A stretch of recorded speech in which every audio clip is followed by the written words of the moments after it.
I had a chance to watch tape and, feel like we played a good, complete game the other night. Conditions were obviously bad. They're still bad, as a matter of fact. So fortunate that they were able to make enough plays to come out of it with a win. I think we cleaned up a lot of things, a lot of areas. It was a good teaching day yesterday off the film, and was pleased with the way the guys responded. Still mistakes that we can fix. I still think that we can clean things up more, and I do believe we're continuing to improve, and I think we need to. But said several times over the last few days, I think our league is playing better ball than it ever has. I think this is going to be the biggest challenge yet for us to make our way through conference play because everybody's improved since the day I got in the league to now. It's more sound, it's more competitive, and stronger from top to bottom than I think it's ever been. So we've got a tremendous task ahead of us. So we need to keep improving. But pleased with where we're at now. Obviously, you just got to take each opponent one day, one opponent at a time. And traveling to Georgia Southern will be, to me, really tough. I think they got a week off. They play a style of ball that's it's hard to prepare for, especially for our defense.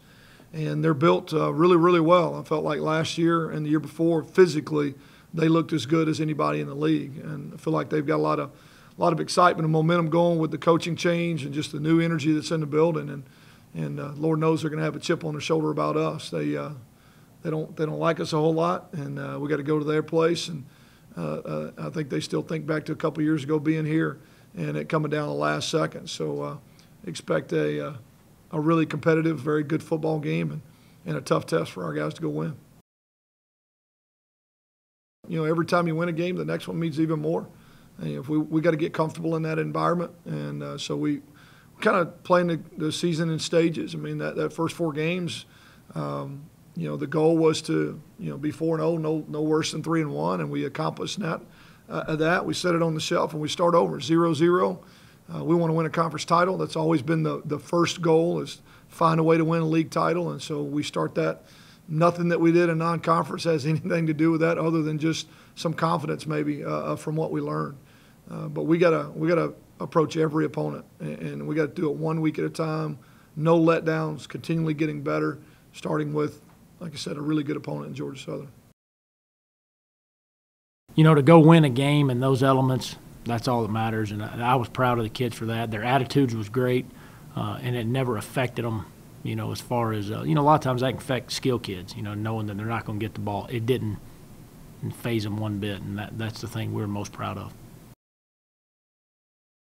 They're a different structure than what our defense does, as far as, schematics go, but the one thing that they will do is they will run and hit, and they do a great job of that. They look like they're trying to keep things in front of them, not give up big plays. But very fast, very physical defense, and it's going to be a big challenge for us. It's dangerous. They're very good at running it. They've got somebody in there now. I've known Coach DeBest for a while. He's worked all throughout the state of Texas and different colleges, and good coach, very experienced. They evidently know what they're doing, and he's got them coached up. And they present a lot of problems to you. It's very difficult to key on what they're actually doing with all the different pictures and so forth that they give in the backfield. And everybody knows about the quarterback, how electric he is. And then they've also got a few good backs back there. I mean, they play several different guys back there.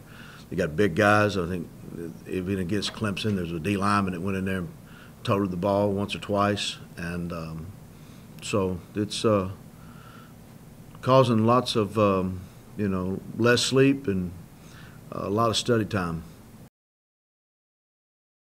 It's different. I mean, it's really a lot different. There's maybe a couple plays that are similar, to what UNLV did. But these guys are constantly messing with your eyes, and it's very difficult to set keys in place. And so that's what we've been working on all morning is trying to get our keys set, because they give you a lot of false reads, and You know, they know what everybody in the country pretty much keys, and so, you know, what they try to do is they try to mess with those things. And they're different than Georgia Tech. I mean, this is a zone option team. And so, you know, we'll see some of the split zone plays that our offense runs. And the next thing you know, they put another guy in the backfield. Now they got 3 backs back there. Sometimes they stack them all on top of each other, and ball is snapped, and they all go in different directions. So it's going to be quite a challenge for us. First of all, just studying as coaches, and then getting it across to our players, and then getting our scout team to practice it. And that's typical, though, of option. You know, when you're playing the option, it's something different. You know, it's not something that you see every day. So we've got a great challenge ahead of us.